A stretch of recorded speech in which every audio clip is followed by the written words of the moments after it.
አምላክህ ሙቷል ወይንስ አልሞተም? ሞት የሚባለው የእስልምናው ነው ወይንስ የኛን? ክርስትና ላይ አምላክህ ኢየሱስ ክርስቶስ የክርስትናው ሞት ምን ማለት ነው?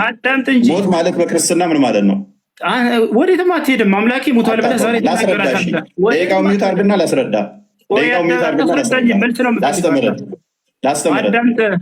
ላስተምርህ። ጥያቄው አትሽፎይ። አምላክህ ኢየሱስ ክርስቶስ ሙቷል ወይንስ አልሞተም? መልስ።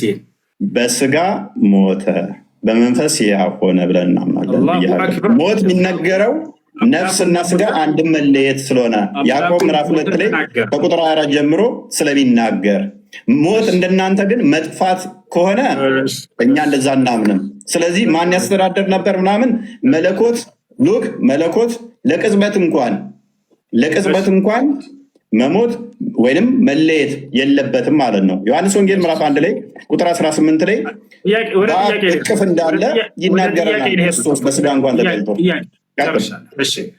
አንደኛ ቆሮንቶስ ምዕራፍ 15 ቁጥር 17 ላይ ክርስቶስም ካልተነሳ እምነታችሁ ከንቱ ናት፣ እስከ አሁን ድረስ በኃጢአት ላይ ናችሁ እያለ ይናገራል። አንደኛ ቆሮንቶስ ምዕራፍ 15 ቁጥር 14 ላይ ክርስቶስም ካልተነሳ እንግዲያስ ስብከታችን ከንቱ ነው፣ እምነታችሁም ደግሞ ከንቱ ነው ይላል።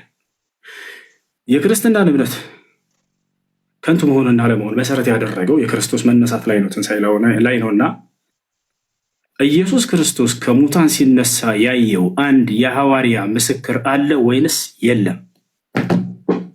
ኦኬ፣ እዛው የጠቀስከው ምዕራፍ ላይ ሜይ ቢ አንደኛ ቆሮንቶስ ምዕራፍ 15 ነው የጠቀስከው። እዛው የጠቀስከው ምዕራፍ ላይ ከቁጥር 1 ጀምረህ አላነበብከውም ወንድማችን። መጽሐፍ እንድታነብልኝ አይደለም አትረብሽ። መጽሐፍ እንድታነብልኝ መጽሐፍ ላይ ምስክር ልሰጥህ እኮ ነው። ላነብልህ ነው። ጥያቄውን መልስና ማስረጃ ከዚያ ታነሳለህ። እንደሱ እኮ ነው የሚደረገው። የኔ ደቂቃ ነው። የኔ ደቂቃ ነው። 11 ደቂቃውን ራሱ ጭማሪ ሰጥቻለሁ። የኔ ደቂቃ ነው። አዳምጠኝ። 11 ደቂቃ ደርሷል ጭማሪ። አዳምጠኝ። የኔ ደቂቃ ነው። የጠቀስከው ጥቅስ ቁጥር 1 ላይ አላነበብከውም ማለት ነው። አላህ ለምሳሌ ኢሳን አስመለጠው ሲባል ማንም ያየ የለም። አምልጧል ብሎ ያምናል። እኛ ግን ምን እናምናለን?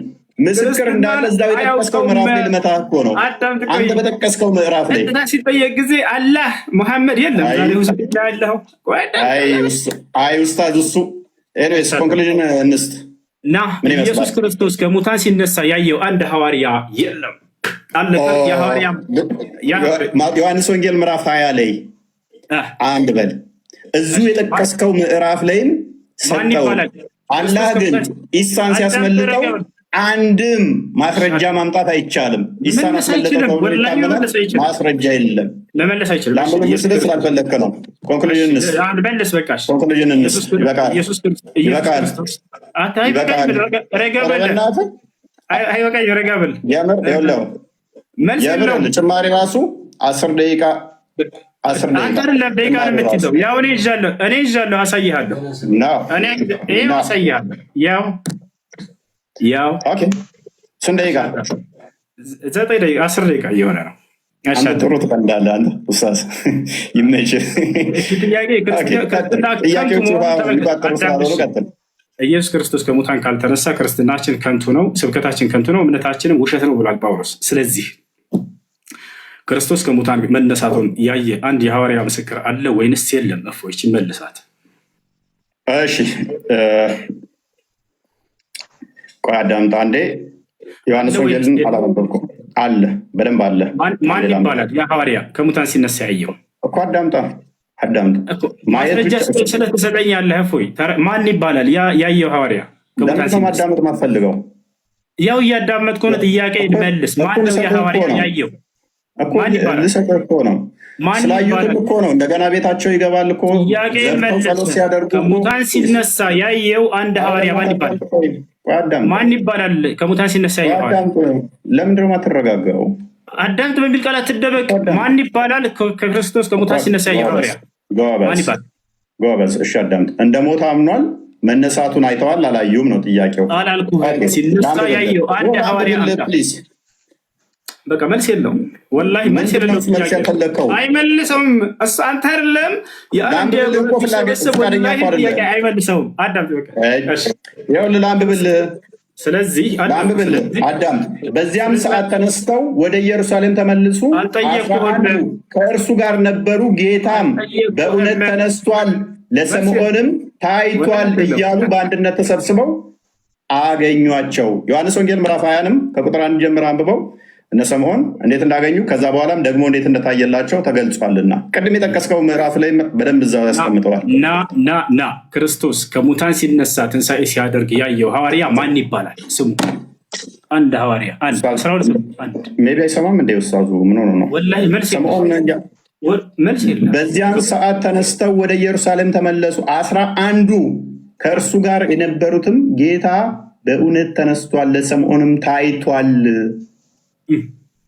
ኢየሱስ ክርስቶስ ከሙታን ሲነሳ ያየው ማን እየተናገረ ያለው? መረዳት አትችልም እንዴ ኡስታዝ? መረዳት አትችልም? መልስ የለም። ያን ሐዋርያ ስም መናገር አይችልም።